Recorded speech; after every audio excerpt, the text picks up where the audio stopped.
Go ahead. Je voulais dire par rapport à ce que vient de dire Laetitia, effectivement, l'histoire de la diversité de la société française ne se comprend qu'à travers son histoire, sa grande histoire, qu'elle soit celle de l'expansion coloniale, donc ça commence en 1492, ça fait quand même maintenant 6 siècles, de vie en commun, fut-elle violente, mais c'est de la vie que nous avons passée en commun, et puis de l'histoire de la colonisation récente avec le Maghreb, les guerres d'indépendance. Donc tout cela, cette histoire-là construit l'identité de la France aujourd'hui qui ne peut se comprendre que de cette manière-là. Cette histoire doit entrer dans le discours national. Aujourd'hui, elle est totalement marginalisée, effectivement. Ou vécue comme un problème. Il y a un problème d'immigration, il y a un problème avec les Maghrébins, il y a un problème avec les Noirs, il y a un problème avec les quartiers, les banlieues, qui est une autre manière de dire les Noirs, les Maghrébins, de dire les autres. Ce n'est pas seulement des problèmes, ce qui n'est pas enseigné, c'est ce que nous faisons ensemble. C'est comment, au XVIIIe siècle, le pays, c'est pas ce qui rendait la France un pays riche, c'était le sucre, qui était le pétrole de l'époque, et qui était construit en Haïti. Ça, les Français ne savent pas qu'Haïti était français.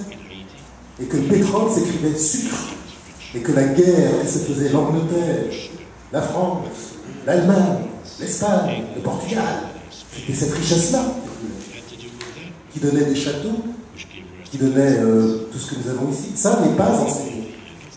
Ce ne sont pas des parasites. Nous ne sommes pas des parasites.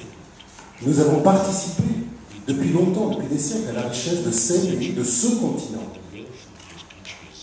Quand on regarde les frontières de l'Afrique aujourd'hui, excusez-moi, j'ai rarement vu un pays dont les frontières font ça. Ce ne sont pas des frontières naturelles, ce sont des frontières construites.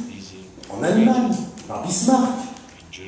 Notre relation, elle est commune. Nous avons des choses. Alors ce n'est pas une question de culpabilité, c'est une question de savoir ce que nous faisons ensemble, comment nous en sommes là aujourd'hui. En tout cas, nous devons aujourd'hui faire entrer cette histoire et ces histoires dans le discours national, partager cette histoire. Nous la partageons.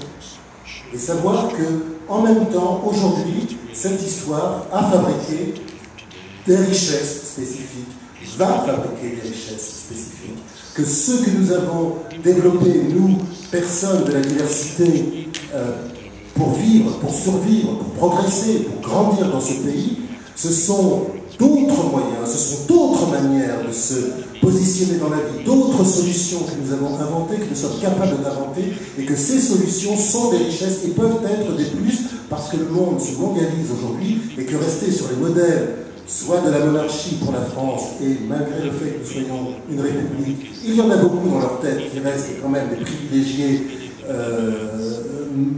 de la monarchie, en tout cas de celle dont la France ne voulait pas avec Louis XVI, ne voulait plus. Si il reste sur ces schémas-là, aujourd'hui, ça ne sera pas viable. Donc si nous voulons, nous pouvons, nous demandons, je ne connais pas un Maghrébin, un Antillais d'origine, un Africain d'origine vivant en France qui disent à la France: je ne veux pas travailler avec vous, je ne veux pas participer de la richesse de ce pays, je ne veux pas tourner dans les films que vous faites avec Catherine Deneuve et avec Alain Delon. Je n'en connais pas. Je connais des gens qui disent: ah oui, on trouve ça très très bien, on veut participer. L'exclusion, on l'a subie, on est prêt à participer. Alors qu'on est prêt à participer, on est prêt à enrichir. Et c'est ce discours-là, je pense qu'il faut aujourd'hui transmettre. Qu'on est d'accord pour construire, faisons-le, mais ensemble, en respectant chacun, et que le respect doit être mutuel, de ceci vers cela et de cela vers ceci.